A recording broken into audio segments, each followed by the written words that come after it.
రాష్ట్రంలోని కూటమి ప్రభుత్వం ఈ 2 ఏళ్ల కాలంలో ఇచ్చిన హామీలన్నింటినీ నెరవేర్చామని చాలా గొప్పలు చెప్తా ఉన్నారు. అటు ముఖ్యమంత్రి చంద్రబాబు నాయుడు గారు కానివ్వండి, కూటమి నేతలు కానీ రాష్ట్రంలో ఉన్నటువంటి పట్టణ ప్రజలు 1,50,00,000 మంది ఉంటే వాళ్ళ మీద హామీలు అమలు చేయకపోగా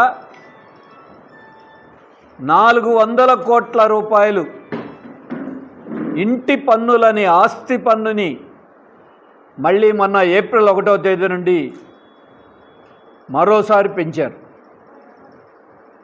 గతంలో వైసీపీ ప్రభుత్వం ఆస్తి విలువలను బట్టి ఇంటి పన్ను వేసే చట్టాన్ని తెచ్చింది. మేము వస్తే దాన్ని సమీక్షించి రద్దు చేస్తామని ఎన్నికలలో హామీ ఇచ్చారు. కానీ 2 ఏళ్ళు గడిచిన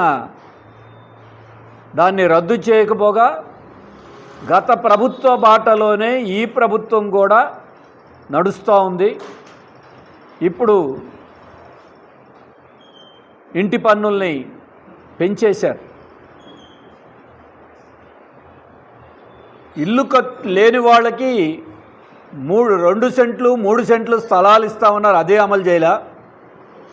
అప్పులు చేసి ఇల్లు కట్టుకున్న వాళ్ళని ఈ ప్రభుత్వం శిక్షిస్తూ ఉంది.